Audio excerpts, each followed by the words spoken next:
So let me introduce Jianli and just say a few words. Yang Jianli, Dr. Yang Jianli, holds 2 doctorates in mathematics and political science. He's one of the most well-known dissidents from China. He is a survivor of the Tiananmen Square massacre. He was a political prisoner for a number of years. He was put in solitary confinement. And despite all of that, he got out, came to the United States, and is today the president of Initiatives for China. And as I said, one of the leading voices for democracy in China. And Dr. Yang Jianli, as you saw, China made many pledges and promises about why they should be elected. I'd like to give you 5 minutes to tell us why you think, whether you think China should or should not be elected to the Human Rights Council. Over to you, Jianli. Yeah, thank you, Hillel. Next week, the UN General Assembly will be electing new members for the Human Rights Council's 2021 to 2023 term. And China is running for the 5th time. During the 1 year's time when China was waiting to be eligible again to run for the Council's membership, the Chinese government, under the increasingly draconian rule of Xi Jinping, has escalated human rights repression across board, especially in its crackdown on critics of the government's handling of the COVID-19 pandemic, persecution of ethnic religious minorities in Xinjiang, Tibet, and Inner Mongolia, and annihilation of civil and political liberties in Hong Kong.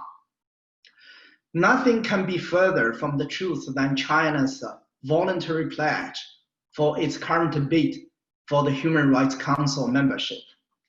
It claims, for example, quote, since the outbreak of COVID-19, the Chinese government has been giving topmost priority to people's lives and health, and China has acted with openness, transparency, and responsibility, updating COVID-19 information in the most timely fashion, end of the quote.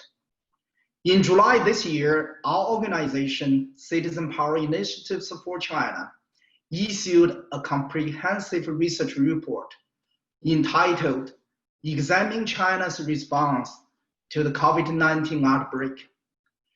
Based on meticulous analysis of data, much of it directly from sources in China, the report establishes a day-by-day objective record of the Chinese government response to the virus outbreak, especially in the critical month between December 26, 2019 and January 25, 2020. The report concludes, among other things, 1, the COVID-19 epidemic could have been stopped in its early state. 2, the Chinese government prioritized political stability over people's lives and health. 3, the Chinese government deliberately suppressed information about the source and extent of the outbreak and the overall threat of the pandemic. And 4, the Chinese government deliberately misled the international community. This is just one example.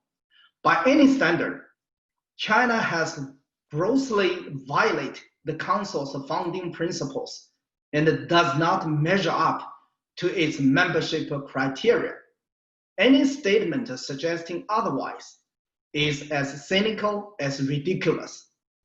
We urge UN member states, especially the democracies, to seriously consider the China's human rights record.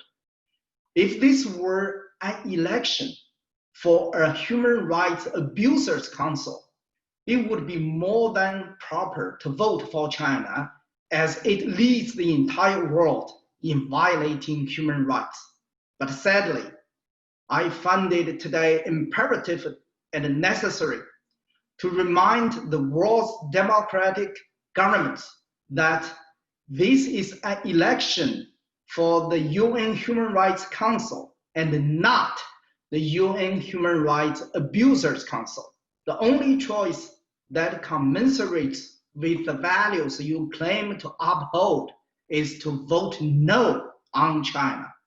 Although the vote next week will be cast in secret ballot, I urge the people of the world democracies to ask how your governments vote.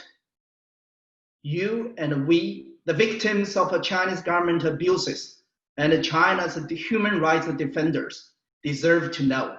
Thank you.